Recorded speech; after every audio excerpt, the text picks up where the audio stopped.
দর্শক, এবার জানবো ট্রেনের আগাম টিকিট বিক্রির খবর। সহকর্মী আবু সাইদ অপু রয়েছেন কমলাপুর রেল স্টেশনে।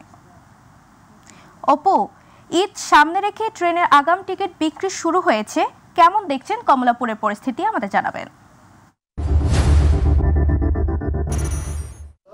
তাবাসসুম, আপনাকে ধন্যবাদ। আপনি জানেন যে প্রতি বছর আসলে রোজার পরে একটি ঈদের একটা রেস থাকে। সেই রেস থেকে কিন্তু মানুষ পরিবার পরিজনের সাথে ছুটে যাওয়ার জন্য আসলে রেল স্টেশন এবং বাস স্টেশনগুলোতে ছোটাছুটি করে। তবে এবার তার ব্যতিক্রম ঘটেনি।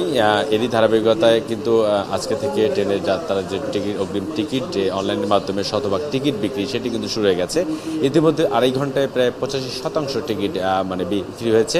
তো আমরা এই বিষয়ে আরও বেশি একটু যদি জানতে চাই, এখানকার স্টেশন ম্যানেজার রয়েছেন সাদত হোসেন, আমরা তার কাছে জানতে চাই এবারকার ঈদ যাত্রায় আসলে কতগুলো টিকিটের আপনাদের প্রস্তুতি রয়েছে এবং আপনারা কী ধরনের বিশেষ ব্যবস্থা নিয়েছেন যাত্রীদের ক্ষেত্রে, এবং কালোবাজির টিকিট এবং অনলাইনের ব্যবস্থাপনা কী রেখেছেন একটু জানাবেন।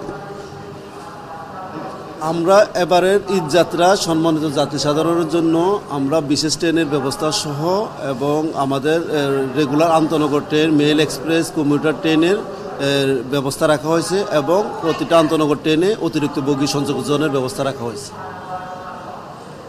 কতগুলো রাখছে? আমরা আন্তনগর ট্রেনে এবং মেল এক্সপ্রেস সব কিছু মিলে আমাদের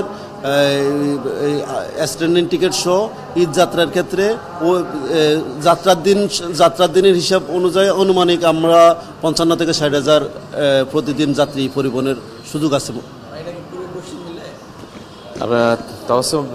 সামনে আপনি শুনছিলেন যে আসলে উনি যেভাবে বলছিলেন যে এবারের টিকিট বিক্রির যে বিষয়টি, সেটি কিন্তু আগেভাগে শেষ হওয়ার কারণে যে মানুষের অভিযোগ অতীতের মতো নেই, এবং এবার তারা নির্বিচ্ছিন্নভাবে তারা গন্তব্যে ছুটতে পারবে এবং তারা যেন নির্বিচ্ছিন্নভাবে গিয়ে তাদের পরিবার পরিচয় ঈদ করতে পারে, সেই প্রত্যাশায় আসলে নবাগত রেলওয়ে স্টেশন ম্যানেজার।